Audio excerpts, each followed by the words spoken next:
Hello, everyone. Thank you for coming today. As we approach the end of Sexual Assault Awareness Month, we wanted to take a few minutes to share some tips on how to be a good support system to those impacted by sexual violence. Have you ever wondered what you might do if someone you care about discloses to you that they have been sexually assaulted? It is okay to not know how to respond or have all the answers. Today, we're going to discuss what it means to be brave. And here with me today, I will let him introduce himself. Hi, Nikki. Thanks for inviting me to be a part of this. My name's Sergeant Ray Ditrick. I work for the University Police Department. I'm currently the Community Engagement Sergeant, and so I'm excited to be here and talk about how to give support to victims of sexual assault. And my name is Nikki Barnett, and I right now am in the Victim Outreach Coordinator role in the Office of Student Advocacy and Support. So the acronym BRAVE, we actually found it from another institution who has been using it, and we really like what it stands for. And we think that it's very helpful when supporting those who have been impacted by sexual assault. So we're going to start with the B. So the B in this acronym stands for to begin by listening. So I feel like being a good listener can go a long way in situations like this. Not prying or asking too many questions, because that can be really traumatic to people who have been impacted by sexual assault. Also, there's probably through the process going to be a lot of people asking tons of questions to these individuals. So sometimes just being there to listen to them is honestly the most supportive thing that you can do for somebody. Absolutely. All right, so now we get to the R of brave and respect confidentiality. Understand that a victim is sharing their story with you, and you must let them know that you're going to respect their wishes. Now, as a bystander, as a friend, you may have the ability not to tell anybody that this has occurred. However, in the university setting, if you are a coach, if you are an RA, if you're one of a number of people on the campus that are required to report, this information should also be shared with the victim, that you are required to at least let Title IX know that an assault has occurred, and that you would be letting Title IX know the when it occurred, where it occurred, and what type of assault that would occur. Okay. And then the A stands for ask. So ask what support looks like to them. You can ask them, what can you do to help support them? Do they want to go find counseling support? Do they want to, go that avenue? Do they want to report it to Title IX? If you're not a mandated reporter, if you're just a friend, then that becomes optional. Do they want to file a police report?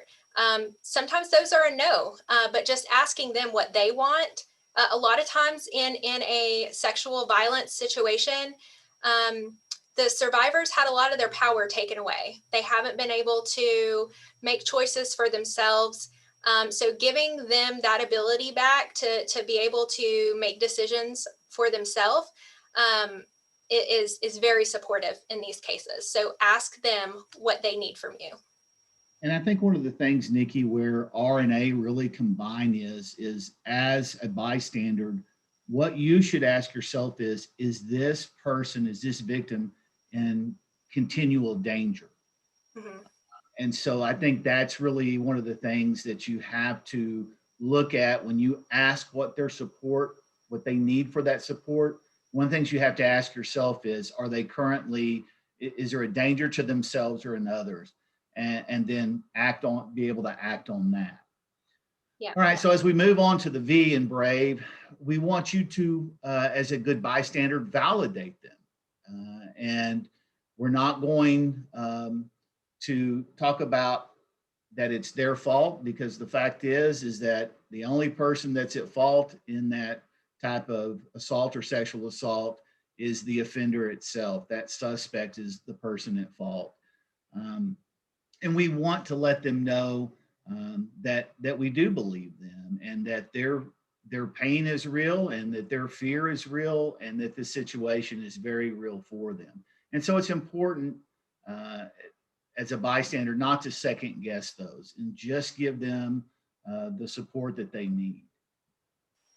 Yes, and then the E in BRAVE stands for empathize, and I cannot stress enough how important this is. Understanding that everyone, they do respond differently. They heal differently. Sometimes some of their behaviors may seem out of character. They may seem bizarre. It might not seem like something that you would do if you were impacted by sexual assault. But it's important to understand that we might not understand what somebody's going through if we haven't been impacted by it. And even if we had, our response could have been very different. Trauma causes just profoundly different responses in individuals. So understanding that whatever their experience is normal for them. So just being empathetic and understanding that whatever they're going through, it's normal, and just be there to support them. Absolutely. Good point, Nikki. Okay, so that is the BRAVE acronym. We hope that remembering to be brave when you're in a situation to where someone may share something with you, kind of being able to respond this way could really be supportive to someone who needs you in that moment. So we hope that it's helpful.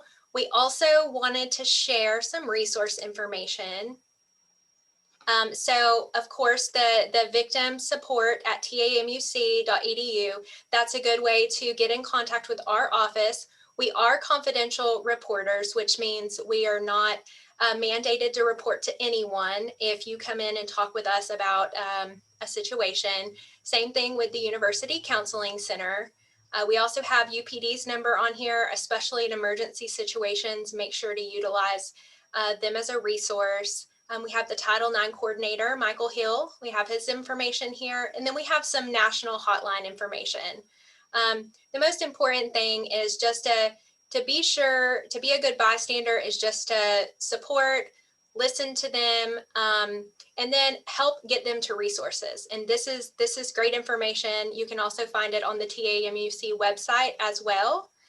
Do you have anything else to add?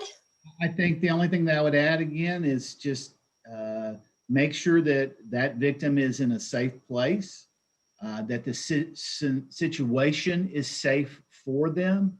And then once you determine that they are in a safe place and that you're in a safe place, then you can really work on being that support group that they need. And you can shift from to those resources and get them the resources that they need. But being there for them and listening is just key. So. Yes, I totally agree. So just know we're here for you. If you ever need advice or have questions, please reach out to someone. We're happy to answer questions. You don't have to wait till you're in the situation to get information. We're happy to come in and do training or whatever you need, individual training, whatever you feel like you need to be a good bystander and to be a good friend or family member. Yeah. So thank you for joining us today. We hope that this was helpful, and just reach out if you have any questions.